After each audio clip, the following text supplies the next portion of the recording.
चलो भी पढ़ना स्टार्ट करें। कल एक टॉपिक मैंने चलते चलते समझाया था। पर्सनालिटीज का टॉपिक तो हम पढ़ ही रहे थे, उसको भी पूरा करेंगे, पर आज एक नया टॉपिक पर्सनालिटीज के बीच में पढ़ेंगे। पर्सनालिटीज पहले पढ़ाऊंगी, फिर बाद में वो। हम लोगों ने राजनीति की इंपॉर्टेंट हस्तियां पढ़ ली, साहित्य से जुड़े लोग पढ़ लिए, और कल क्या पढ़ा था? जो किसी मूवीज से या किसी भी तरह के आर्ट से जुड़े लोग थे ना, इनके बारे में।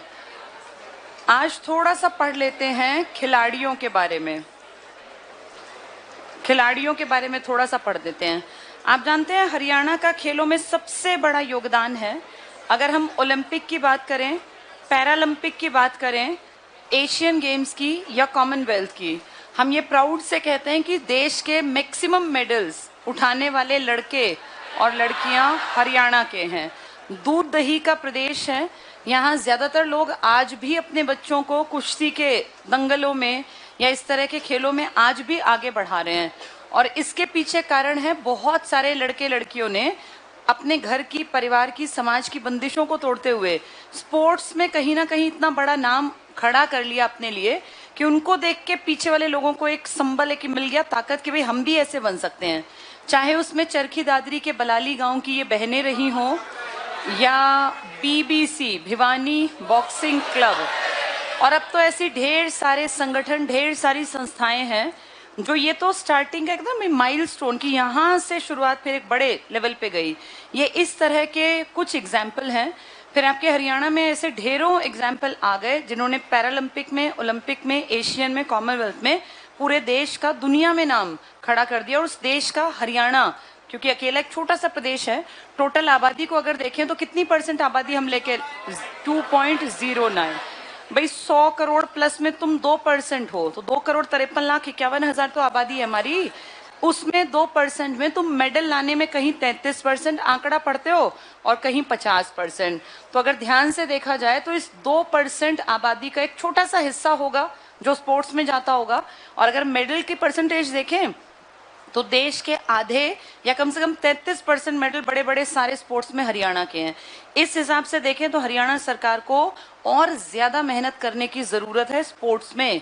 लेकिन अभी पीछे आपने पढ़ा था, हरियाणा सरकार कह रही थी कि भाई जो ये बड़ी पोस्ट पे लगते हैं A और B, इन पे इनको नौकरियां मत दो, और C और D पर नौकरियां दो। जैसे A, B की नौकरी देखा जाए तो बहुत बड़े लेवल की है, और ये एडमिनिस्ट्रेशन के सबसे बड़े अधिकारी होते हैं, ग्रुप A वाले। जैसे हरियाणा में 6 करोड़ रुपए तो कैश मिल जाता है, और इसके बाद फिर बहुत बड़ी नौकरी, अगर क्या जीत के आए हो तो ओलंपिक। लेकिन ओलंपिक में गोल्ड लाना कोई मजाक भी तो नहीं है ना। कितनी लगन, कितनी मेहनत, कितना डेडिकेशन। एक बच्चे ने अपने जीवन के 20, 22, 25 साल सोते जागते बस ये सोचा कि मेरा टारगेट मेडल है। वो सुबह 3 बजे भी उठे, वो रात में लेट नाइट तक भी अपनी प्रैक्टिस और इन सब में लगे रहे। ऐसे लोग गोल्ड उठाते हैं ओलंपिक में। तो रुपए तो मिलते ही मिलते हैं, एक अदद नौकरी भी इनको मिल जाती थी। पर पीछे हरियाणा सरकार कह रही थी कि भाई इस तरह कितनी नौकरियां बांटेंगे। जैसे तो खुशी की बात है कि आपके हरियाणा से इतने लोग लेके आ रहे हैं मेडल, लेकिन उसको थोड़ा नेगेटिव। तब फिर हमने देखा विजेंदर सिंह जैसे लड़कों ने लीड ली और कहा ये गलत है, क्योंकि हरियाणा के तो न जाने कितने अखाड़ों में कितने सपने पलते हैं ये सोच के कि भाई मेरा पढ़ाई में हिसाब किताब नहीं है तो कोई बात नहीं, मैं खिलाड़ी बन के भी एक अच्छी नौकरी हासिल कर सकता हूँ। तो खैर सरकार ने इसके ऊपर कोई बहुत बड़ा स्टैंड नहीं लिया, नहीं तो पूरे हरियाणा में एक बड़ा सा आंदोलन करने का प्लान बन गया था कि इनके खिलाफ हम काम करेंगे। कि सरकार न तो किसानों का सोचती, न जवानों का, न नौजवानों का, न खिलाड़ियों का, फिर सरकार करेगी क्या। तो अभी तो ये बीच में मुद्दा जो आया था वो बीच में लटक गया था कि नहीं अभी नहीं सोच रहे हैं, आगे जाके देखेंगे। आज थोड़ा सा खिलाड़ियों के ऊपर पढ़ते हैं। और कल एक टॉपिक मैंने कंप्लीट समझा दिया था, अगर तुम्हें याद हो, हरियाणा की भौगोलिक संरचना। ये कौन सी नदी थी? और ऊपर वाली यमुना और घग्गर के बीच का मैदान ही हरियाणा है। यमुना के और घग्गर के बीच में आपके हरियाणा को एक आदमी जिसका नाम था डॉक्टर जसबीर सिंह, जो हमारे अलग होने के महज 7-8 साल बाद से किताब लिखने का काम कर रहे थे, और उनकी किताब हरियाणा बनने के 10 साल बाद छपी 1976। हरियाणा कब बना था? 66। हाँ, इसमें इन्होंने पूरे हरियाणा की ज्योग्राफी को समझाया कि हरियाणा बेसिकली है क्या, हरियाणा में मिलता क्या है। तो इनका नाम क्या था? डॉक्टर जसबीर सिंह। इन्होंने बुक लिखी थी हरियाणा के ऊपर, और इसमें पूरी ज्योग्राफी और मिट्टियों के प्रकार, यानी ये मान लो हरियाणा में मिट्टी, हरियाणा का पर्वत, पठार, मैदान जो भी है, इस सब के ऊपर इनकी किताब लिखी गई। कौन से सन में इनकी किताब छपी? तो हरियाणा बनने के बाद इन्होंने लगातार रिसर्च किया होगा, कौन सी क्या हिसाब किताब, किस तरह की मिट्टी, कौन सी संरचना, और फिर 10 साल बाद किताब निकल गई। इस किताब में इन्होंने हमारे हरियाणा को, इस छोटे से एरिया को 8 हिस्सों में डिवाइड कर दिया। वैसे अगर हम देखें तो हरियाणा को मोटे तौर पे 5 हिस्सों में बांटा जाता है। ये 5 हिस्से क्या हैं? एक यहाँ पहाड़, एक यहाँ पहाड़, तीसरा गिरिपाद, चौथा मैदान, और 5वां मैदान। बस ये खादर का, ये बांगर का। मोटे तौर पे हरियाणा के 5 हिस्से हैं।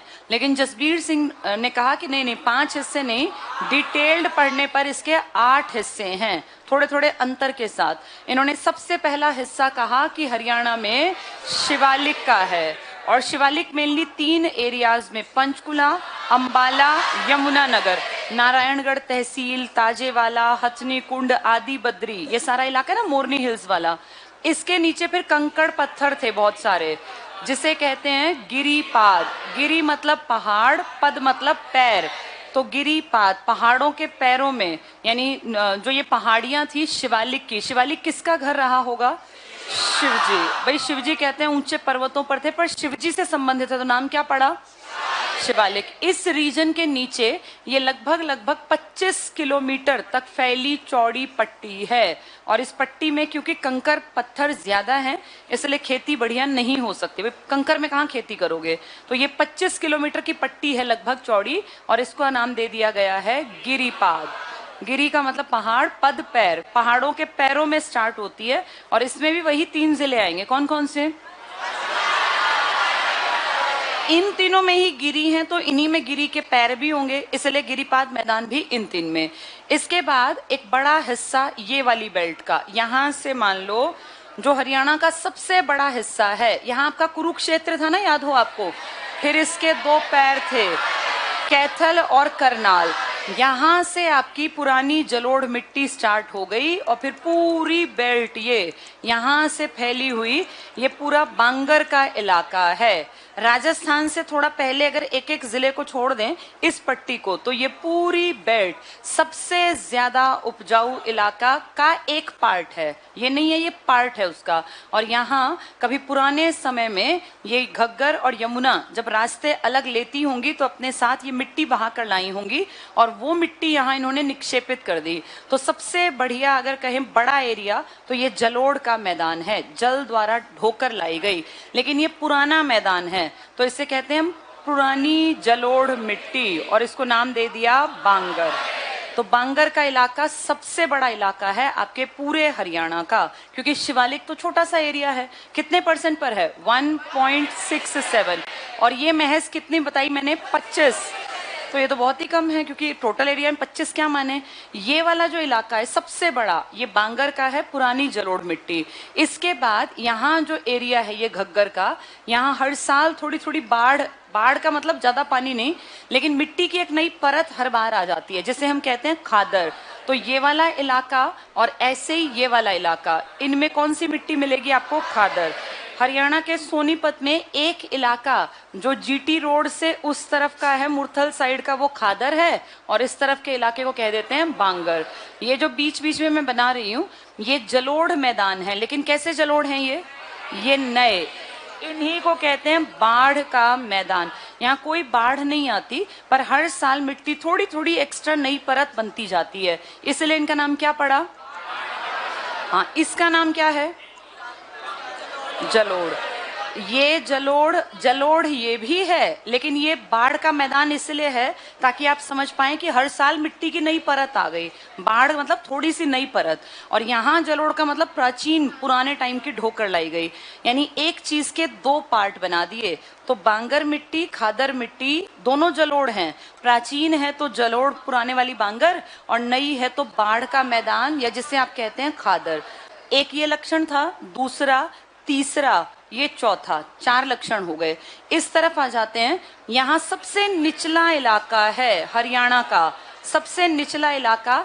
यहाँ पानी सा भरा रहता है, अनकाई दलदल, 200 मीटर से भी कम। हरियाणा सारा 200 से ऊपर है, 200 से 280 अपना मैदान, फिर 400 से 600, 600 से ऊपर।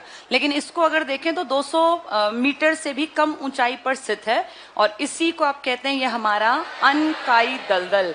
ये सिर्फ हरियाणा के एक जिले के छोटे से पार्ट में है, सिरसा। और ऐसा नहीं कि पूरा सिरसा, एक छोटा सा हिस्सा। तो हरियाणा का सबसे कम ऊंचा या हरियाणा का सबसे निचला हिस्सा है अनकाई दलदल, सिरसा का। ये जो पट्टी किसके साथ लगती है? राजस्थान। जो बिल्कुल राजस्थान के साथ है, तो हमें मैप याद है, सिरसा, बहुत थोड़ा फतेहाबाद, ना के बराबर हिसार, भिवानी, आगे बढ़े MMR, महेंद्रगढ़, मेवात, रेवाड़ी, ये याद है तुम लोगों को? और थोड़ा ऊपर झज्जर तक की बेल्ट। इस पूरे में रेत बहुत उड़ के आता है। कहाँ से उड़ के आता है? कच्छ के रण से, गुजरात से, राजस्थान से भी आता है, पर गुजरात से भी रेत उड़ के आपके यहाँ आता है, और वो यहाँ आके बड़े बड़े से क्या बना देता है? हाँ, रेत के टीले बना देता है। ऐसे इनकी ऊंचाई मैंने कितनी बताई? 3 मीटर से 15 मीटर के बीच में है। और इनके कई बार क्या होता है, जैसे बन गए ऐसे टिब्बे टाइप के, इन टिब्बों पे कई बार हवा जब आती है तो मिट्टी का अपर्दन, जैसे मिट्टी उड़ के कच्छ के रण से आई, राजस्थान से, ऐसे तुम्हारे यहाँ से भी तो उड़ेगी। तो यहाँ से मिट्टी ऊपर से उड़ जाती है थोड़ी थोड़ी, और ऊपर की तरफ हल्की हल्की सी छिछली झील बन जाती हैं। कोई ऐसे टिब्बा था, टीला था, हवा आई, ऊपर की परत को उड़ा के ले गई, तो ऊपर थोड़ी सी झील टाइप अंदर घुस गया ना एरिया, वहां बारिश हो गई, नीचे अंदर मिट्टी है तो छिछली झील बन गई, जिन्हें क्या कहते हैं? जिन्हें कहते हैं ठूंठ या बावड़ी। तो हरियाणा में बावड़ी किस इलाके में मिलेगी? राजस्थान से लगते इलाके में। वो कहां से स्टार्ट हो जाएगा? सिरसा, हिसार, भिवानी, MMR। समझ में आ गया? ये थोड़ा सा ज्यादा राजस्थान के इर्द गिर्द है, अंदर तक नहीं है पूरे भिवानी, लेकिन ये इलाका है। इसके अंदर वाले इलाके में ऐसा मैदान है जो तरंगित मैदान है। तरंग का मतलब जिसमें रेत आया, लेकिन रेत इतना नहीं आया कि टिब्बा बनता। हाँ, तरंगित मैदान बन गया, लहरदार या तरंगित मैदान। ये थोड़ा सा अंदर है, तो राजस्थान से लगता इलाका, लेकिन कंपैरेटिवली अंदर का इलाका, ये कहलाएगा तरंगित बालू का मैदान। बालू रेत होती है ना, जो तुमने देखी होगी, बिल्कुल रेत हाथ में से निकल जाती है। ये बालू के टिब्बे थे, ये बालू का तरंगित मैदान है या लहरदार मैदान। ये मैदान इसके मुकाबले ऊंचाई में कम मिलेगा। ये सबसे नीचा इलाका था। ये पुरानी जलोढ़ मिट्टी, बाढ़ का मैदान, ऊपर गिरिपाद, और सबसे ऊपर शिवालिक। हमने 7 पार्ट पढ़ लिए। 8वां पार्ट सबसे नीचे है, जिसको मान लीजिए यहाँ पर ये एक पट्टी में फैला हुआ, कौन सी है ये? अरावली। ये आपके फरीदाबाद में भी, गुड़गांव में भी, महेंद्रगढ़ में भी, दिल्ली तक, रायसीना पहाड़ी, धौला कुआं, सब पहाड़ियां। ये किसका पार्ट थी पुराने टाइम में? अरावली का। तो हरियाणा में 2 तो पहाड़ियां हैं, एक दुनिया की सबसे प्राचीन पहाड़ियां अरावली, और दुनिया के सबसे नए पर्वत शिवालिक। अब मुझे बताओ, शिवालिक में अपर्दन ज्यादा होगा या अरावली में? किसमें? अरावली तो पत्थर जम गया। अपर्दन होता है जब मिट्टी हो। मैंने आपको कई बार बताया, ये चट्टाने तो बिल्कुल मिट्टी ना के बराबर है इन पे। इसका अपर्दन पुराने टाइम से चलता आ रहा था। आज अगर देखें, सबसे ज्यादा अपर्दन आपके यहाँ कहाँ होता है? और यही कारण है कि शिवालिक की तरफ से आने वाली नदियां जो हैं, जो वर्षा का पानी है, जो हवा है, वो रेत लेकर आती है, और इसलिए जलोढ़ मिट्टी का निर्माण हुआ है। आ गया समझ में? बहुत सारे लोग अरावली टिक कर देंगे। अरावली में होता है अपर्दन, लेकिन कंपैरेटिवली ज्यादा अपर्दन किसका है? ये 8 रीजन क्लियर सबको? 1 2 3 4 5 6 7 8 2 पहाड़ हैं। कौन कौन से? एक शिवालिक और एक अरावली। अपर्दन ज्यादा प्राचीन पहाड़। 2 तरह के रेत वाले बताना। एक बालू के टिब्बे और एक तरंगित। तरंगित में हाइट कम या ज्यादा? और बालू के टिब्बे की कितने से कितनी? 3 से 15। कहाँ छिछली झील बनेगी?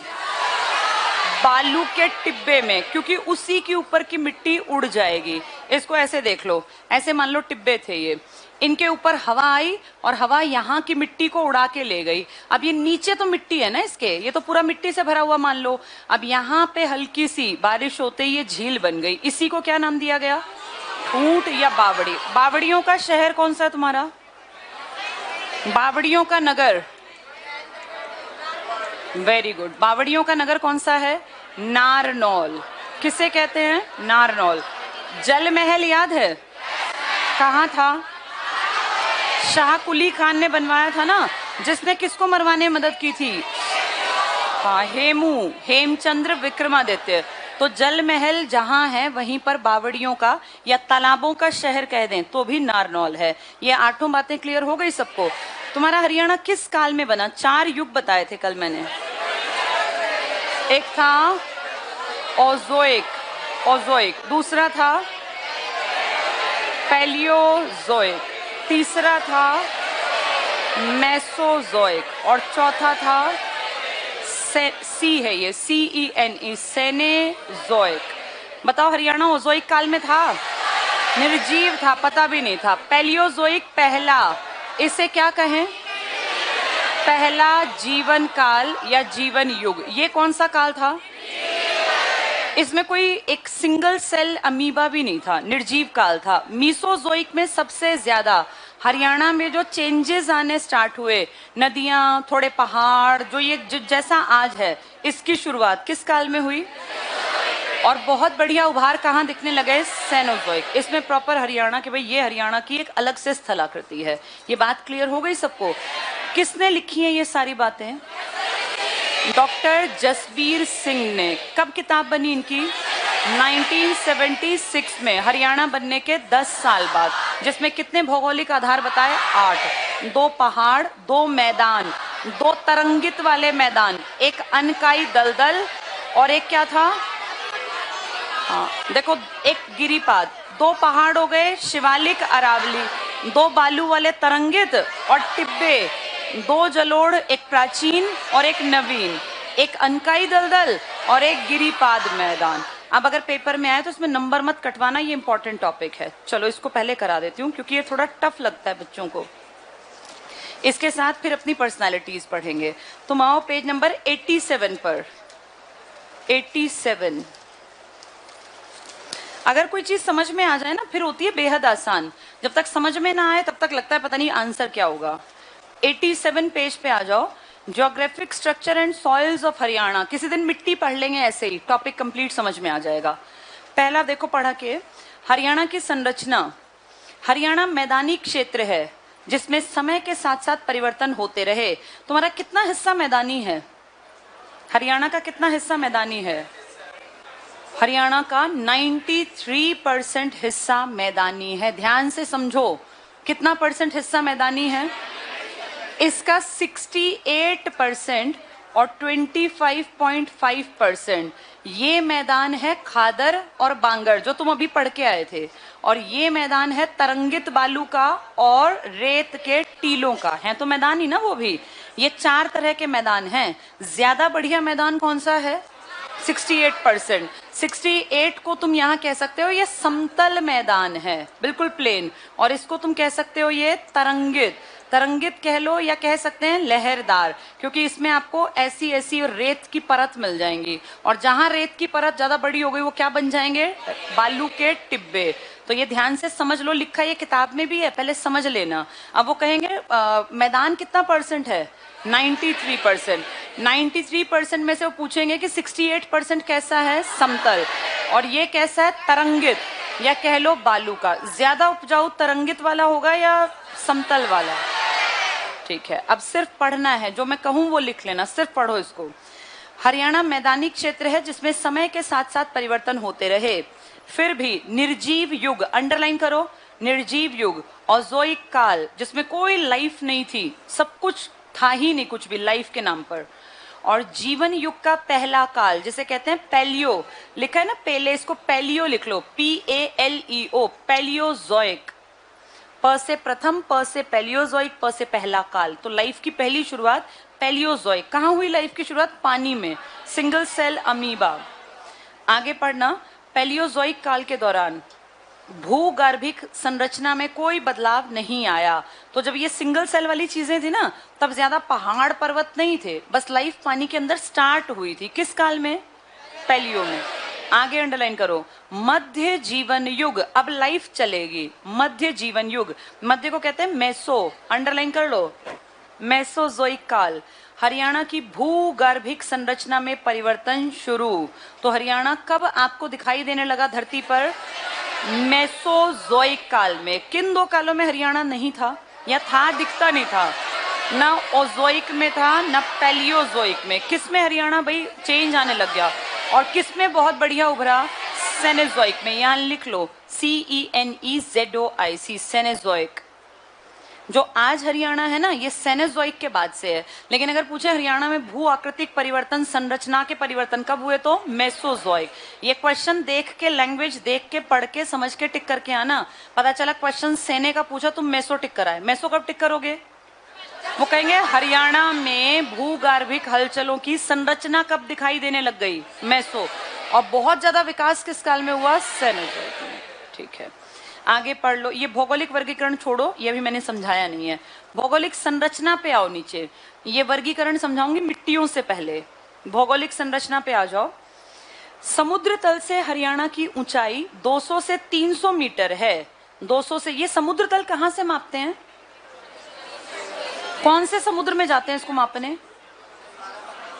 कहां भाई? हम कह रहे हैं हम हरियाणा वाले 200 से 300 मीटर ऊंचे, तो कौन से समुद्र से माप के आए तुम? कहाँ का समुद्र? समुद्र तो देश का, दुनिया का है। कहाँ से? चेन्नई के पास से मापा जाता है। ये मद्रास जिसको आप कहते थे, आपका दक्षिणतम बिंदु कन्याकुमारी के पास है ना, ये लिख लो यहां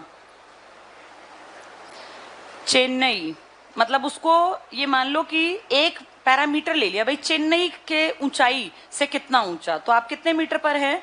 200 से 300 मीटर ऊंचाई पर। अगर इसको फुट में कहेंगे कितना फुट, तो 700 से 900 फीट ऊपर है हम। लिख लो यहाँ। कभी तुम हिल स्टेशंस पे गए हो, देखा जगह जगह से बोर्ड लगे होते हैं, समुद्र तल से ऊंचाई 1000 फीट, ऐसे लिखा होता है 1200 फीट। जितने ऊपर जाते जाओगे ठंडक कम होगी या ज्यादा? ज्यादा। बादल आपको बहुत पास लगेंगे और आपको लगेगा कि बारिश बस होने ही वाली है। ये समुद्र की ऊंचाई कहाँ से मापी जाती है? चेन्नई। हम चेन्नई से मापते हैं, कोई कहीं से मापे, हम अपने देश की चेन्नई से मापते हैं। तो आप कितने ऊंचे हैं, कितने मीटर? 700 से 200 से 300। और अगर फीट कहेंगे तो अब कभी घूमने जाने का मौका मिले, कहीं जाके बोर्ड दिखे तो पढ़ना वो फीट में कितना है और मीटर में कितना। तुम कितने हो मीटर में? 200 से 300, और फीट में 700 से 900। ठीक है, चलो आगे पढ़ो। ऊंचाई 200 से 300 मीटर, जिसे घग्गर यमुना का मैदान कहा जाता है। जब हमें कोई बाहर से देखता है तो कहता है बहुत बढ़िया मिट्टी है इनकी, और हमें कहते हैं मैदान। लेकिन हम जानते हैं कि हमारे यहाँ तरंगित बालू भी है, हमारे यहाँ टीले भी हैं, हमारे यहाँ पहाड़ भी हैं, और गिरिपाद भी है, और दलदल भी है। दुनिया की नजरों में हम सिर्फ जलोढ़ है, लेकिन अपने लिए हम 8 अलग हिस्से पढ़ते हैं। आगे पढ़ो इसको। घग्गर यमुना का मैदान 68.2% मैदानी भाग और 25.5% तरंगित मैदान, दोनों मैदान है। टोटल मैदान कितना हुआ? 93%। यहां लिख लो, टोटल 93% मैदान। 68% बढ़िया मैदान है, 25.5 तरंगित है, मतलब जिसमें बालू रेत है, तो उसमें मोटी फसलें पैदा हो सकती हैं ज्यादा, बजाय चावल और इसके। आगे पढ़ो। तो तरंगित हो गया। तरंगित कौन सी पट्टी के पास मिलेगा? राजस्थान का थोड़ा सा अंदर, हरियाणा की तरफ। और बालू के टिब्बे प्रॉपर राजस्थान के साथ की पट्टी। चलो आगे पढ़ना। तरंगित मैदान, लहरदार मैदान भी कह देते हैं क्योंकि इसमें लहरें, जैसे लहरें नहीं होती ऐसे देखने में, तरंग टाइप का लहरदार मैदान। तो कितना है तरंगित लहरदार? 25.5। और आपका समतल 68.2। ठीक है, नेक्स्ट टिक करो। और रेतीला क्षेत्र है, तरंगित मैदान में ही रेतीला बालू के टिब्बे वाला। 3.09% पर चट्टानें और पहाड़ियां, शिवालिक की पहाड़ियां समुद्र तल से 300 मीटर से ज्यादा हैं, लगभग 1.67 क्षेत्र पर। तो ये 3.09 कौन सी है? अरावली। लिख लो यहाँ, जहां लिखा है 3.09 वहां लिखो अरावली, और शिवालिक है 1.67। तो आपके हरियाणा की ऊंचाई कितनी बताई? 200 से 300 मीटर और फीट में। ठीक है, और अब लास्ट लाइन पढ़ना कह रहे हैं, जो शिवालिक की ऊंचाई कितने से ज्यादा है? 300 मीटर, क्योंकि आपकी 200 300 है तो 300 से ऊपर वाली है शिवालिक की। नेक्स्ट पॉइंट टिक करना, मैदानी भाग में पाए जाने वाले टीले, आपके यहाँ टीले जो हैं कहाँ हैं टीले? अगर वो आपसे कहें जिले बताना तो हिसार, भिवानी, महेंद्रगढ़, मेवात, रेवाड़ी, इसके आसपास। कुछ हिस्से झज्जर के भी प्रभावित है रेत से। चलो पढ़ो इसको। मैदानी भागों में पाए जाने वाले टीलों को ठूंठ या स्टंप्स कहते हैं। ये टीले के ऊपर क्या बन जाती है? झील। गहरी या छिछली? और बारिश का पानी, पानी कैसा होगा, मीठा या खारा? इस एरिया का पानी खारा है। पढ़ो ये स्टंप्स कहते हैं। हरियाणा का अक्षांशीय देशांतरी, कल मैंने डिटेल से समझाया था। बताओ इंडिया का क्या है ये? 8, 68, 37, 97, 4, 6, 7, 25। ये ऊपर वाले डिजिट क्या हैं? ऊपर वाली रेखाएं ये हैं उत्तरी अक्षांश। इंडिया कहाँ है? उत्तर में और पूर्व में। ये क्या है? पूर्वी देशांतर। तुम इंडिया के कहाँ हो? हम इंडिया के उत्तर पश्चिम में। हमारा इंडिया दुनिया में उत्तर पूर्वी दिशा में, लेकिन उसके उत्तर पश्चिम में हम हैं। और हमारा डिजिट इनके बीच में 27 से 30 और ये 74 से 77, ये हमारा आंकड़ा है, जिसमें हरियाणा फैला है 44,212 वर्ग किलोमीटर। ये उनका आंकड़ा है। ये सब देखो ध्यान से किताब में दिया हुआ है, पढ़ के समझ में आ जाएगा। अगला पॉइंट देखो इसी में आगे। हरियाणा का अक्षांशीय और देशांतरीय विस्तार, लॉन्गिट्यूडनल और लैटिट्यूडनल विस्तार 27 डिग्री 39 से 30 डिग्री 55 मिनट। ये उत्तरी अक्षांश है, जो डिजिट छोटे हैं वो उत्तरी अक्षांश के, और 74 डिग्री 28 मिनट से 77 डिग्री 36 मिनट पूर्वी देशांतर। आप इंडिया में उत्तरी और पूर्वी दिशा, तो हम भी उसी में होंगे, लेकिन हम इनके बीच में कहीं लाई करते हैं। कितने से कितने के बीच में? 27 से 30 और 74 से 77। ये इंपॉर्टेंट है, इसको पढ़ लेना कई बार ताकि गलती ना हो। डॉक्टर जसबीर सिंह कब लिखी अपनी किताब? 1976 में। डॉक्टर जसबीर सिंह ने अपनी पुस्तक an agricultural geography of Haryana, इसमें इन्होंने मिट्टियां और आपके हरियाणा के भाग सब लिखे हैं। एग्रीकल्चरल ज्योग्राफी ऑफ हरियाणा में हरियाणा को 8 भागों में बांटा। यहाँ लिख लो 1976, इनकी बुक 10 साल बाद। तुम्हारी कोई यूनिवर्सिटी बनी थी क्या? MDU बनी थी 76 में।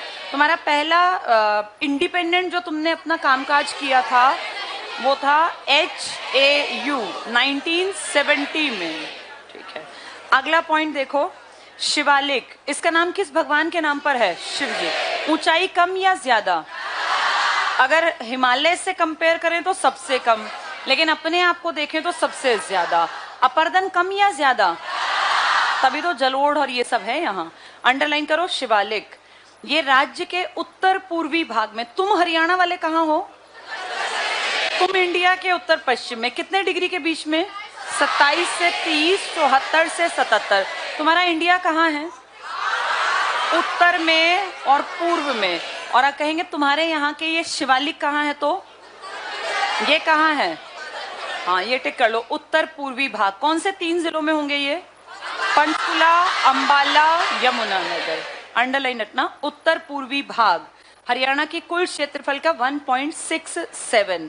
भगवान शिव से संबंधित है, इसलिए नाम क्या पड़ा था? शिवालिक। शिवालिक। अंबाला का नारायणगढ़ तहसील है ना, नारायणगढ़, और पंचकुला की मोरनी हिल्स, यहाँ तो है ही शिवालिक मेन। यमुनानगर का ताजेवाला जहां पर बांध था। हथनी कुंड बैराज, कलेसर जहां पे नेशनल पार्क भी है और वाइल्ड लाइफ सेंचुरी भी है, और आदि बादी लिखा है, इसको बद्री बना लो, आदि बद्री, जहां से सरस्वती नदी का उद्गम भाई हमारे यहाँ आती है। ये सब हैं शिवालिक के। घग्गर पंचकुला से आने वाली, मारकंडा अंबाला से, और टांगड़ी पंचकुला पहाड़ियों से। नदियों का उद्गम इसी क्षेत्र में। इसकी 2 श्रेणियां हैं शिवालिक की। एक ऊंची चोटी मोरनी हिल्स, कितने मीटर से ज्यादा? हरियाणा कितने मीटर का था? 200 से 300। कहां से मापते हैं इसको? चेन्नई से। और अगर हमें फुट में निकालने लग गए तो 700 से 900। अब ये 400 से 600 एक श्रेणी, और एक 600 से ऊपर वाली, ये टिक कर लो। मोरनी हिल्स 600 मीटर से ज्यादा।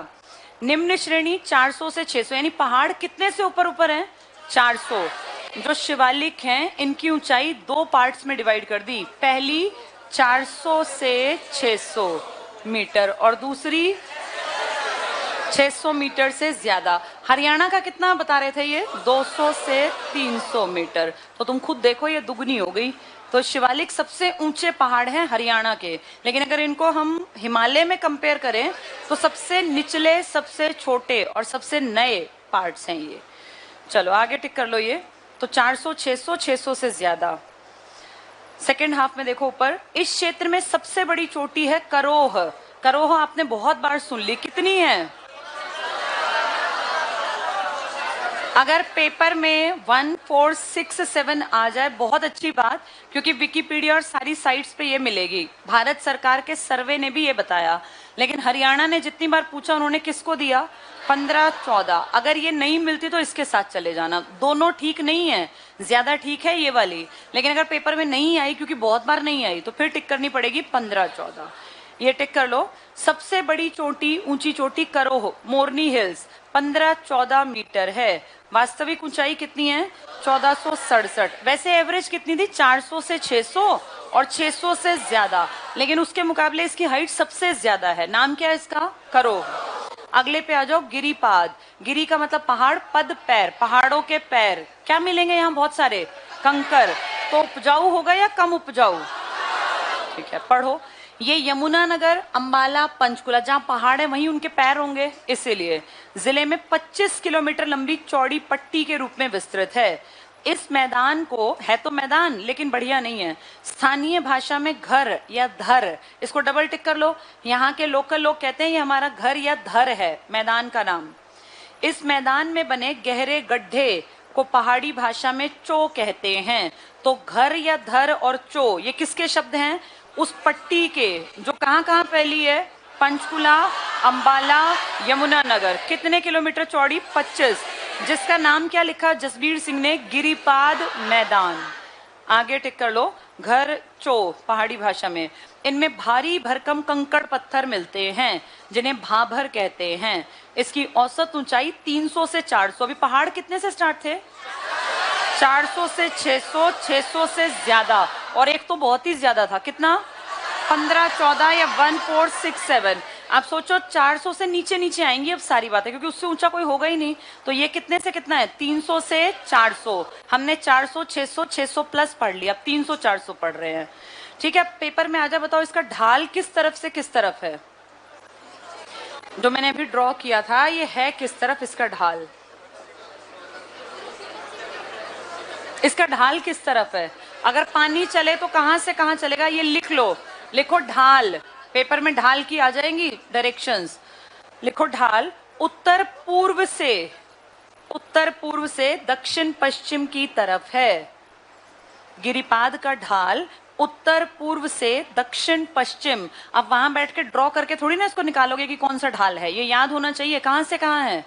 उत्तर पूर्व से दक्षिण पश्चिम। तुम्हें डायरेक्शंस अच्छी तरह पता होंगी।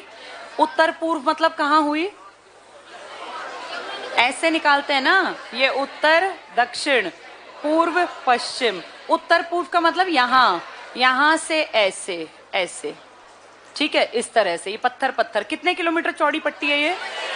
हाँ, तो इसका ढाल किस तरफ है? उत्तर पूर्व से दक्षिण पश्चिम, इस तरफ, वहां से इस तरफ। चलो आगे पढ़ना, जलोढ़ मैदान। अब हाइट बढ़ती जाएगी या घटती जाएगी? तो सबसे ऊपर की हाइट थी 400, 600, 600 प्लस, फिर नीचे वाले की 300 से 400, अब 300 से कम निकलेगी ये। पढ़ के देखो, जलोढ़ मैदान। इसकी सामान्य ऊंचाई 220 से 300 या 280 भी लिख देते हैं बहुत बार, 220 से 280 मीटर। ये 68% है, क्योंकि हमने याद किया था 93 के दो हिस्से थे, एक 68.2 और एक 25.5। 25.5 तो वो लहरदार और वो रेत के टिब्बे वाला था। ये टिक कर लो, अभी इसमें आगे बता दूंगी मैं, इकट्ठे कर लेंगे वो। तो देखो क्या कहते हैं, 220 से 300 मीटर, 68%। 68 के दो भाग हैं अब, कौन कौन से? पुराना भी और नया भी। आगे पढ़ना, इस मैदान को स्थानीय भाषा में बांगर कहते हैं, पुरानी जलोढ़ मिट्टी।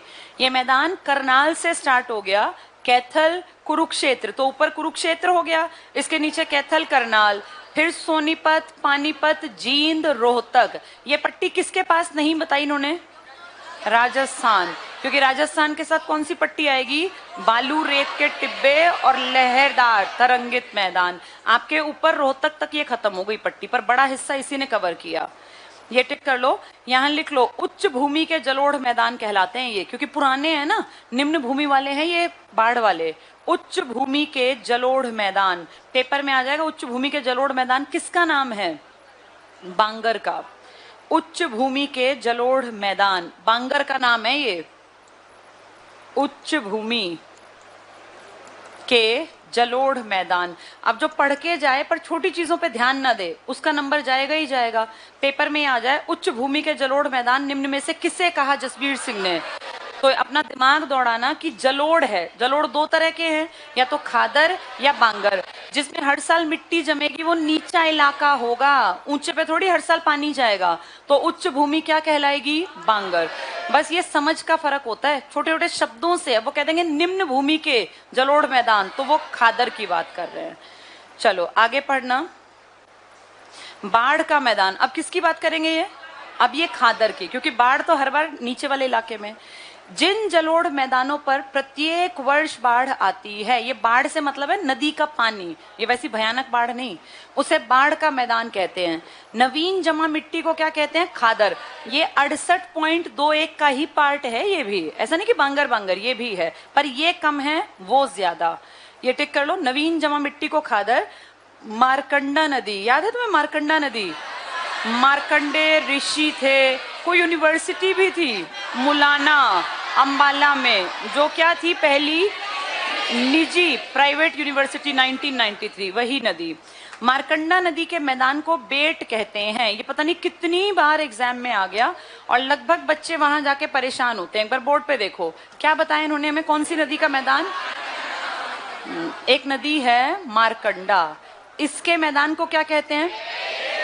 और दूसरा पढ़ना जरा, घग्गर के मैदान को क्या कहते हैं? नेली, या कहीं कहीं लिख देते हैं नाली। तुम इसको 1000 बार याद करोगे, वहां जाके तुम इसमें गड़बड़ करोगे ही करोगे। ये सबके साथ है, क्योंकि बहुत ध्यान से पढ़ने पर भी वहां भूल जाते हैं। इसका एक ट्रिक याद कर लेना, मार बेटे को ही पढ़नी चाहिए। बेटियां तो ऐसी गलती करती नहीं है, जब गड़बड़ करते हैं बेटे, कर लड़कियां भी देती है लेकिन उनको पीटते नहीं है। तो मार डंडे से पड़ेगी, किसको? बेटे को। और घग्गर पतली पतली बहती है नाली जैसी, कोई भारी भरकम नदी तो है नहीं। जब घग्गर दिखे तो कैसी लगती है? नाली।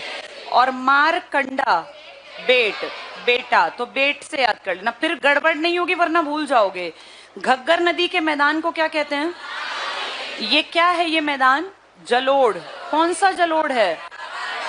खादर या बांगर? हर साल मिट्टी किसमें आती है? खादर में। और पुरानी उच्च वाली बांगर। मारकंडा किसमें जाएगा? बेट। इस नदी में जहां जहां जलोढ़ मैदान है उसको नाम दे दिया भाई ये बेट है। ऐसे ही घग्गर नदी के मैदान को क्या कह दिया? नेली या नाली। अब पढ़ के देखो इसको, बाढ़ का मैदान जिन जलोढ़ मैदानों पर प्रत्येक वर्ष बाढ़ आती है उसे बाढ़ का मैदान कहते हैं। नई जमा मिट्टी को खादर कहते हैं। मारकंडा नदी के मैदान को बेट और घग्गर नदी के मैदान को नैली या नाली। अब याद रह जाएगा, घग्गर का मैदान और इसका मारकंडा का बेट। और जो पुराने मैदान थे वही खादर और बांगर। पुराने वाले को बांगर और नए वाले को खादर। ये कौन सी नदी के होंगे खादर बांगर? थोड़ा दिमाग यूज करना। यमुना के। घग्गर तो नाली की तरह है ना, तो अगर कहें कि यमुना वाले मैदान तो खादर और बांगर, अगर कहें मारकंडा का मैदान और घग्गर का मैदान नाली या नेली। अब इसमें नंबर मत कटवाना, ये हर बार आते हैं एग्जाम में। चलो नेक्स्ट देखो, बालू के टिब्बे कहाँ मिलेंगे? बिल्कुल राजस्थान की पट्टी पे। टिक कर लो। 25.5 ये अकेला बालू है या इसमें तरंगित भी आएगा? इसमें तरंगित मैदान भी आएगा। टिक करना। हिसार, अब दिमाग में अगर मैप है तो बहुत आसान है। हिसार, भिवानी, रेवाड़ी, महेंद्रगढ़ और कुछ हिस्से कहाँ? झज्जर। ज्यादा नहीं, बस नीचे की पट्टी में झज्जर। मेवात भी इसी में आ जाएगा। यहाँ पर अंडरलाइन कर लो, रण के कच्छ। कहाँ है रण का कच्छ? गुजरात।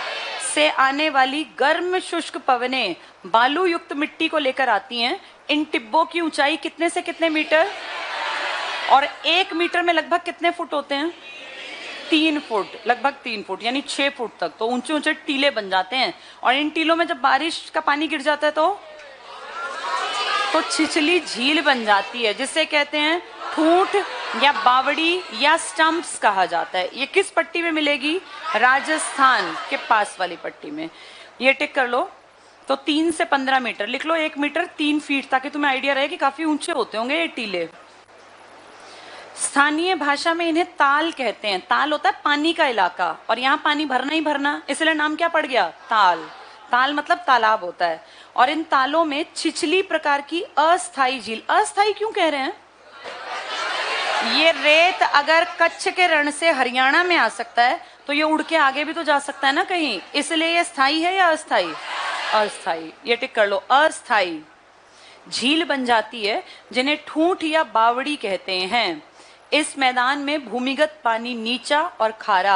आप बताओ बावड़ियों का नगर कौन सा है? और बावड़ियों का शहर भी नारनौल। यहाँ लिख लो बावड़ी के पास। तालाबों का नगर भी क्या है? नारनौल। ये कई नाम है इसके। बावड़ियों का शहर, तालाबों का नगर, ये सब नारनौल। तो पूछेंगे हरियाणा में ताल कहाँ है? ताल कहाँ है? ताल मतलब तालाब। किस में मिलेंगे तुम्हें वो? जहां हरियाणा में बालू के टिब्बे हैं। अब वो 4-4 राज्य दें तो पहचान कर लोगे। ताल में आधे लोग सोचेंगे नैनीताल या उस तरह की बात कर रहे हैं। ताल है टिब्बे के ऊपर की झील। कहाँ कहाँ मिलेंगे? हिसार, भिवानी, महेंद्रगढ़, रेवाड़ी, नीचे मेवात तक, झज्जर तक मिल सकते हैं पर कम। आगे पढ़ो। अरावली का पथरीला मैदान, ये तो वो हैं जिसकी चट्टानों पे बहुत ज्यादा अपरदन होता है या कम हो गया? अब अपरदन कहाँ है? शिवालिक में। पढ़ के देखो 3.09। इसमें नारनौल के पास कुलताजपुर गांव, यहाँ तो एक ऋषि मुनि बैठे थे ना, क्या नाम था? च्यवन। कितने साल? हाँ, ऋषि च्यवन ने 7000 साल तक तपस्या की थी। अगर इसको साइंटिफिकली देखें तो पॉसिबल नहीं लगता, पर ऐसा मानते हैं कि पहले सच में लोग 1000 साल 10,000 साल ऋषि मुनि जिंदा रहते थे, तो हो सकता है उस टाइम की बातें सच्ची हो। यहाँ उन्होंने क्या बनाया था? च्यवनप्राश, इसीलिए च्यवनप्राश आज तक च्यवनप्राश है इनके नाम पर। पढ़ के देखो आगे। अरावली का तो कुलताजपुर गांव में 652 मीटर ऊंची चोटी है। वैसे 600 से ऊपर कहाँ थी सारी? 400, 600, 600 प्लस ऊपर। यहाँ तो बहुत कम थी, लेकिन ये एक चोटी ऊंची है। और एक खास बात और बता दूं, इसको ना जैसे सैटेलाइट से देखा गया ऊपर से इसका हिस्सा, तो इसका हिस्सा देखने पर ऐसा प्रतीत हुआ, ऐसा लगा कि जैसे ऊपर से इसकी पिक्चर्स ली गई कि ये ऐसे, और जैसे यहाँ से कभी पुराने टाइम में क्रेटर सुना है तुम लोगों ने? क्या होता है क्रेटर? ज्वालामुखी के मुख में से जो लावा निकलता है ना, ऐसे इसकी पिक्चर जब ऊपर से ली गई ना, तो ऐसा फील हुआ कि कभी पुराने टाइम में यहाँ से ऐसे लावा निकला होगा। और आज भी कहते हैं लावे के खंड कहीं कहीं पर शेष हैं। तो पूछ लें, अब तो खैर नहीं चलता ये, ना ही इंडिया में कोई ज्वालामुखी माना जाता, लेकिन ऐसा मानना है क्योंकि अरावली तब के हैं जब लाइफ स्टार्टिंग में इकट्ठा, सब कुछ इकट्ठा था, जब अमेरिका इंडिया सब एक साथ थे, पेंजिया पेंथालासिया, उस टाइम के पहाड़ हैं। तब हो सकता है यहाँ ज्वालामुखी कभी विस्फोट होते हो, और इसीलिए हम हरियाणा के लोग मानते हैं, भारत सरकार इतना नहीं मानती, कि शायद ये हरियाणा का मृत ज्वालामुखी है या रहा होगा। तो एग्जाम में आ जाए हरियाणा में मृत ज्वालामुखी के लक्षण कहाँ देखने में आते हैं, तो तुम कहोगे अरावली में, नारनौल, ये अपना नारनौल कह रही हूँ, क्या नाम है इस पहाड़ी का, ढोसी, ढोसी, ढोसी की पहाड़ी, ये पेपर में आ सकता है। हरियाणा में एकमात्र एक लक्षण जो ऐसा प्रतीत होता है कि शायद कभी हो सकता है ना, निर्जीव काल में कभी इस तरह के वॉल्केनिक इरप्शन हुए हो, तब कौन बैठा था देखने के लिए। इसके आसपास के पत्थरों का जो रंग है ना चट्टानों का, वो लावा से बनी चट्टानें हैं। इससे ये लगता है कि शायद कभी ढोसी पर ज्वालामुखी का विस्फोट हुआ होगा। तो हरियाणा का इकलौता अब मृत ज्वालामुखी शायद कौन सा रहा होगा, ढोसी। और यहीं पर उस ऋषि ने तपस्या की जिसका नाम क्या था, च्यवन। ये पॉइंट यहीं लिख लो, पिछले पेज पर जगह। जो ये इतनी बातों में ध्यान हो गया ना, ये बुक में लिखा नहीं मिलेगा, फिर फंसोगे, नहीं लिखोगे तो लिख लो इसको, जल्दी से लिखो, ढोसी की पहाड़ी। ढोसी की पहाड़ी इंपॉर्टेंट पॉइंट है, आज जाके ढोसी हिल्स भर के देखना, विकिपीडिया पे इसकी पूरी कहानी दी हुई है। ढोसी की पहाड़ी विलुप्त या मृत, जो गायब हो गया या शायद मर गया, विलुप्त या मृत ज्वालामुखी का उदाहरण है। तो हरियाणा में ज्वालामुखी था ऐसा लगता है। ढोसी की पहाड़ी विलुप्त या मृत ज्वालामुखी का उदाहरण है। ढोसी पर ना एक टूटा फूटा सा किला भी मिला, पूरा किला नहीं है, अवशेष हैं। ऐसा मानते हैं शायद वो हेमू ने बनवाया होगा। लिख लो, ये लिखो, ढोसी का किला, अवशेष है, ब्रैकेट में लिख लेना, ढोसी का किला ब्रैकेट में अवशेष, हेमू ने बनवाया था। हेमचंद्र विक्रमादित्य इसी इलाके का तो था, कहाँ का था, रेवाड़ी, तो आसपास के इलाके में बनवा दिया।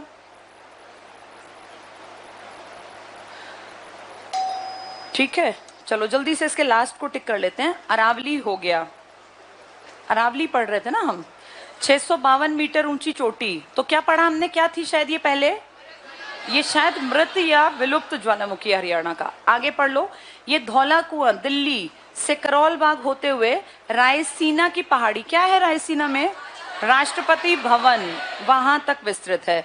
इसकी ऊंचाई 220 से और 500 मीटर तक है। अभी हम पढ़ के आए 600 से ज्यादा, 400, 600, 300 से 400 के बीच में, फिर 220 से 280 या 300। अब तुम पढ़ रहे हो 220 से 500, क्योंकि क्या आ गया, ये पहाड़, हाइट बढ़ गई। तरंगित बालू का मैदान, इसी को लहरदार मैदान भी कहते हैं, ये टिब्बों के अंदर होगा। पढ़ के देखो, महेंद्रगढ़, रेवाड़ी, गुड़गांव आदि क्षेत्रों में। यहां लिख लो भिवानी, उस बेल्ट में भी मिलेगा भिवानी, और भिवानी के आसपास हिसार की तरफ थोड़ा हिस्सा। पढ़ना आगे, इसका निर्माण कैसे हुआ, अंडरलाइन करो, वायु के निक्षेप से हवा ने जमा दिया। कहीं कहीं जलोढ़ मिट्टी के निक्षेप भी मिलते हैं, लेकिन कम है मैदान, लेकिन तरंगित बालू का मैदान।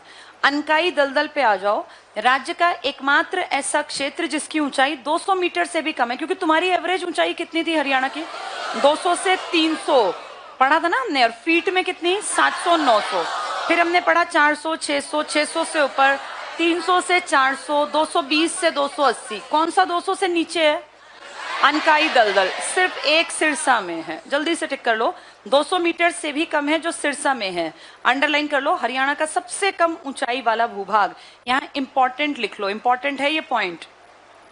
अब वो तुमसे पूछेंगे हरियाणा में स्तूप कहाँ मिलते हैं, थोड़ा सा अपना दिमाग लड़ाओ, जो मैंने पढ़ाया इसमें स्तूप कहाँ हो सकता है, स्तूप कैसे होते थे। तो हरियाणा में स्तूप कहाँ मिलेंगे, जहां हरियाणा में रेत के टीले मिलेंगे। और टीले कहाँ मिलेंगे, राजस्थान की पट्टी में। पेपर में तुम्हें जिले दें तो अपना दिमाग थोड़ा यूज करके देखना कि कहाँ टीले मिल सकते हैं, किस पट्टी में मिल सकते हैं। ये हिसार से लेके भिवानी, महेंद्रगढ़, मेवात, जो किससे लगती पट्टी है, तो टीले को स्तूप की शेप, लेकिन वो अस्थाई है। स्तूप होते हैं परमानेंट बने हुए, ये अस्थाई। लिख लो, ये लिखो, हरियाणा में स्तूप, ये वो वाले स्तूप नहीं है, मिट्टी वाले स्तूप हैं ये। हरियाणा में स्तूप क्या लिखोगे किसके पार्ट पर? बालू के टिब्बे। लिखो, स्तूप बालू के टिब्बे वाले मैदान में बनते हैं। हरियाणा में स्तूप बालू के टिब्बे वाले मैदान में। और बालू के टिब्बे का मैदान कितने % है तरंगित और बालू वाला? 25.5। 68.21 क्या है?